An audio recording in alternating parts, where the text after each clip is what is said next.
We mentioned gases can exert a pressure. Well, this section is on vapor pressure.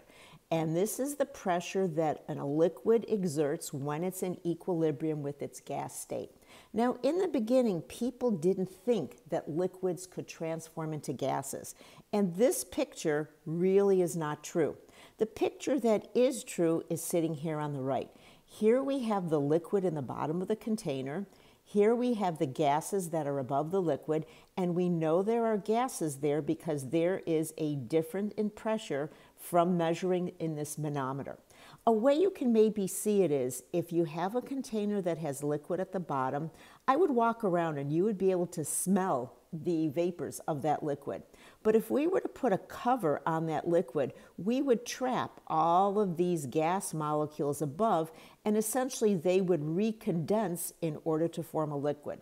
We'll talk more about equilibrium in chapter 15, but this is just to show you that gases have a pressure and liquids are in equilibrium with gases, and therefore there is something called a vapor pressure. So let's just take a moment to look at it on the molecular level. Maybe you recognize the picture on the bottom where we talked in the gas chapter about molecules moving at various speeds. We had a lower temperature, we had a higher temperature. And now what we put here is kind of a threshold, and I'm going to call that the minimum kinetic energy.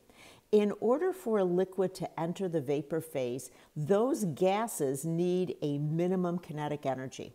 And as the temperature increases, there's a greater fraction of molecules that have the kinetic energy necessary for escape, and they enter the gas phase. The amount at a low temperature is much, much less than at a high temperature. So what do we have here? Well, we want to show you how vapor pressure relates to boiling point. The graph on the left shows vapor pressure is going to increase, here it is on the y-axis, as we increase our temperature. Here's temperature on the x-axis.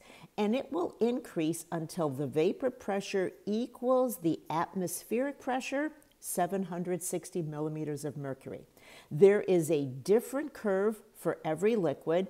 And if I were to just redraw the curve right here and put just a single one on here, if I was above the curve, I would have a gas. If I was below the curve, I would have a liquid. And right on the curve is a boiling point. And you may say, hey, there's only one boiling point. I know that water boils at 100 degrees. Well, that is called the normal boiling point. That's the temperature at which the vapor pressure is 1 atmosphere. We normally be painting things on a blackboard. We can't do that here online, but I'll just have to tell you it's kind of fun. All right, so what are we going to do next? Well, we're going to say that you can look at a relative boiling point by looking at the intermolecular forces. So what I'm going to do is I'm going to draw a U-tube, put it in like this, and I'm going to put two liquids. I'm going to put one liquid connected in here, and that will be 1 butanol. We have a London portion, we have a dipole portion, and we also have a hydrogen bonding portion. So let's say I put the liquid that has London, dipole, and hydrogen bonding in on this side. Let's say I take another liquid where I have some London forces and I have some dipole forces, and I put it in on the other side. So I have an apparatus where I put these things in and I look at the level of liquid in between. What I will notice is the level of liquid in between will look something like this. Oh, it's so much better in person. It's so hard to do it here. And what we would say is we would say this material has a higher vapor pressure because we would see it, the gas, pushing on the liquid in between. We would say this liquid has the lower vapor pressure because it is not pushing quite as hard. Well, that's related to the strong intermolecular forces. London dipole and hydrogen bonding, those would be stronger intermolecular forces. They would have a lower vapor pressure.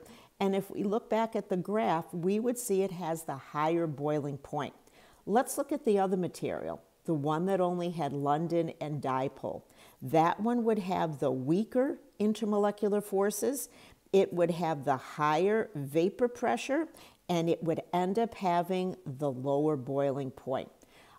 Very important concept, kind of hard to show you online. If I can find a video to show you, I definitely will, okay? So what you're going to have to do on a midterm is to rank the boiling points. I'm going to do this in the Zoom video. I'm hoping that you look at this ahead of time, you analyze the intermolecular forces, and then you can actually find the boiling point order. I just don't want to show you. Okay, so what do we have left? Well, there is a very important equation called the Claudius-Clapeyron equation. We used to do a lab with it. I don't think it's there anymore. But what you would do is you would measure pressure versus temperature. That's what you would do in the lab. And as you can see, looking at what the equation is here, we have the log of pressure, the ln. You see that's on the y-axis. And on the x-axis, what we have is 1 over t. The reason for having it in this order is we can get a nice straight line that has a slope. Y is equal to mx plus b. Y is ln p, x is 1 over t. And when we do the experiment, our slope is minus delta H vape over R. So this Claudius-Clapeyron method, it gave us a way to find the vapor pressure of a liquid. But that is with the single point version. If you were to do a 2-point version, we would have pressure 2, pressure 1, delta H vape, T1, T2. This 2-point version lets you calculate the fifth of 4 variables. I have an example on the next page. It says, calculate the pressure of a liquid at 50 degrees. So what we're going to say is we have a liquid, we have a P1, we have a P2, and we have a T1, and we have a T2.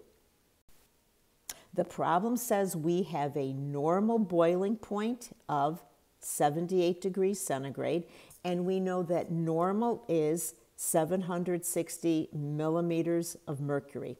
They're asking us to calculate the pressure, and they tell us the temperature at 50 degrees centigrade. They also give us the delta H of vaporization.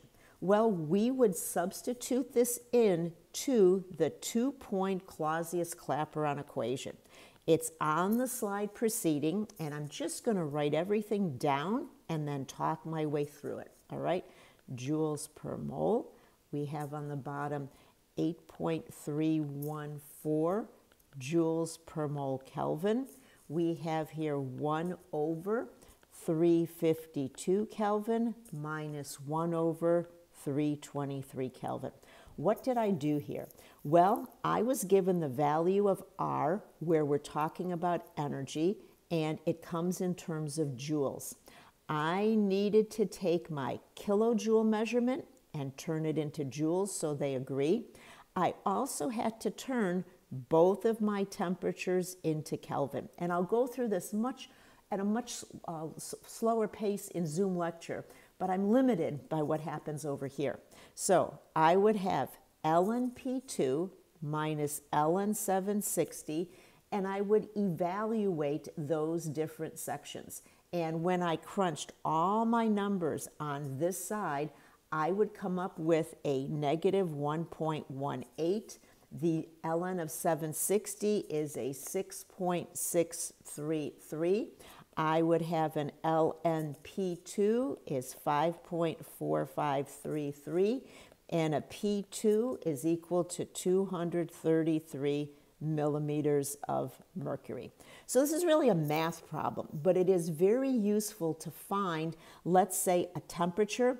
And why would you do that? Well, when you take organic chemistry, if you heat something to boiling at atmospheric pressure, it can decompose. If you lower the pressure by doing a vacuum distillation, you're able to retain the integrity of a molecule. Again, this was much faster. Lecture Zoom will be much slower.